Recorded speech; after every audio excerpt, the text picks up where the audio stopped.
چاہے آپ اس ویڈیو کو دیکھ رہے ہوں یا بیک گراؤنڈ میں سنتے ہوئے تھوڑی سی سکون بھری شام گزار رہے ہوں، ہم بس خوش ہیں کہ آپ یہاں ہیں۔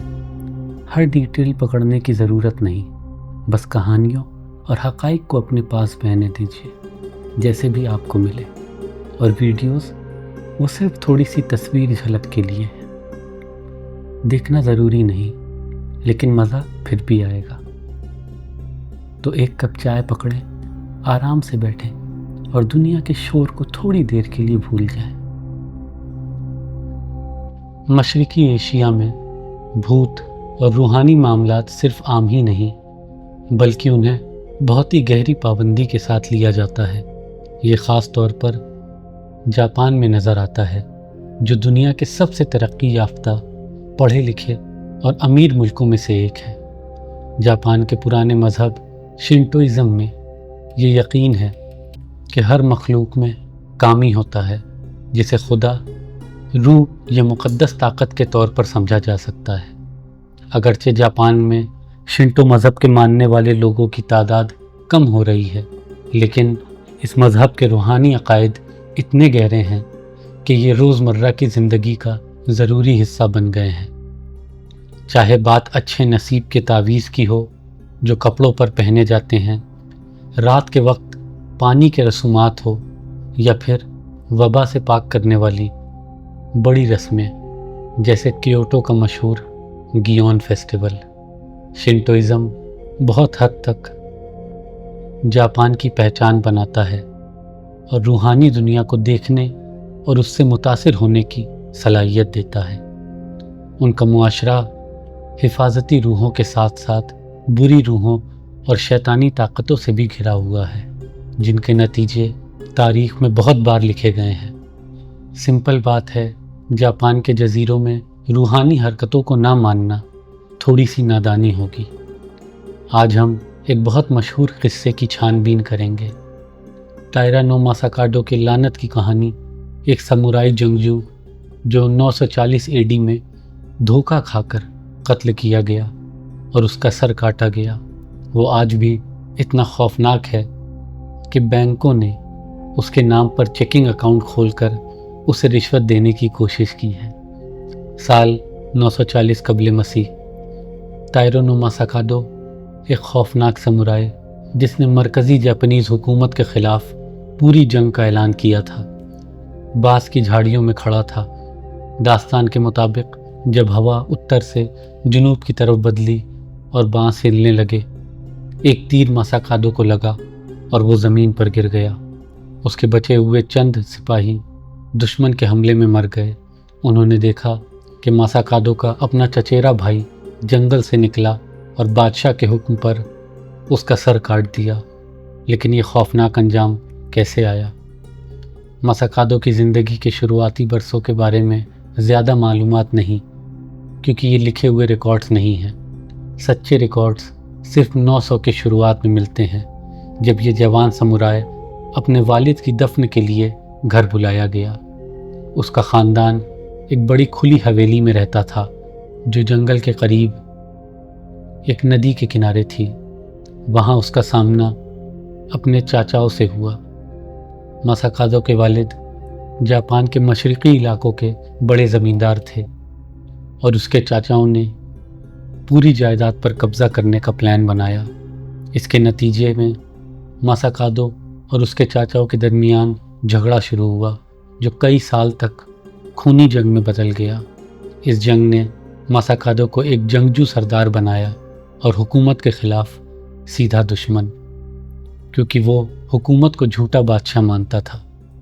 تائرا نو ماساکاڈو کو 7 فٹ سے زیادہ لمبا، لوہے جیسا مضبوط اور بائیں آنکھ میں 2 پتلیوں والا شخص کہا جاتا تھا۔ وہ کسی کا حکم نہیں مانتا تھا، جو بھی اس کے راستے میں آتا، چاہے وہ شیطان ہو یا خدا، اسے کاٹ دیتا۔ اس بے باک رویے اور اس کے اعلان کے کہ وہ جاپان کا نیا بادشاہ ہے، اسے اس کی پہلی موت تک پہنچایا۔ قتل اور جسم کے ٹکڑے ہونے کے قریب 10 دن بعد ماساکاڈو کا سر کیوٹو پہنچا۔ اس کے چچیرے بھائی نے فخر سے ایک ڈبے میں بند کر کے بادشاہ کو پیش کیا۔ بادشاہ نے اپنی جیت کے گھمنڈ میں سر کو کویوٹو کے مرکزی علاقے میں درخت پر لٹکا کر دکھانے کا حکم دیا تاکہ دوسرے باغیوں کے لیے ایک سبق ہو۔ لیکن جو کچھ مساکادو کی موت اور ذلیل نمائش کے بعد ہوا وہ کہانی سے زیادہ عجیب اور خوفناک ہے۔ ہفتوں بعد جب سر درخت پر لٹکا رہا، کویوٹو کے لوگوں نے دیکھا کہ کچھ غلط ہے۔ سر گل نہیں رہا تھا۔ لوگوں میں چرچا شروع ہوئی کہ شاید یہ جادو یا روحانی طاقت کا اثر ہے۔ مساکادو کا چہرہ جو موت کے وقت اداس تھا روزانہ غصے میں بدلتا گیا۔ اس کی آنکھیں لال ہو گئی اور منہ ٹیڑھا ہونے لگا۔ ہر رات اس کا غصہ بڑھتا گیا اور لوگوں نے سنا کہ سر اپنے جسم کو واپس مانگ رہا تھا۔ یہ غیر طبیعی واقعات سے پریشان ہو کر لوگوں نے فیصلہ کیا کہ مساکادو ایک گوریو بن گیا ہے۔ گوریو شروع میں ایک عزت دار روح کے لیے استعمال ہوتا تھا، لیکن بعد میں یہ ان ایرسٹوکریٹس کی بدروح کے لیے کہا جانے لگا جو سیاسی وجہ سے ناانصافی سے مارے گئے۔ جاپان کی تاریخ میں جب سیاسی بے اتقانی ہوتی تھی، گوریو کا ظہور ہوتا تھا۔ ایسے لوگوں کی روح میں اتنا غصہ ہوتا تھا کہ وہ زمین پر رک جاتی تھی، اور بدھسٹ عقائد کے مطابق وہ 6 راستوں میں سے کسی میں دوبارہ جنم نہیں لے سکتے تھے۔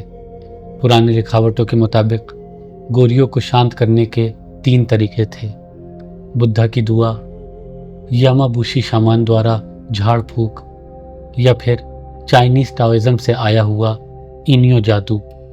ان رسموں میں روحوں کو شانت کیا جاتا تھا تاکہ ان کا غصہ ختم ہو جائے، لیکن جتنا مضبوط گوریو اتنا مشکل اسے قابو کرنا۔ جب گوریو بہت طاقتور ہو جاتا تو اسے خدا بنا کر پوجا جاتا تھا۔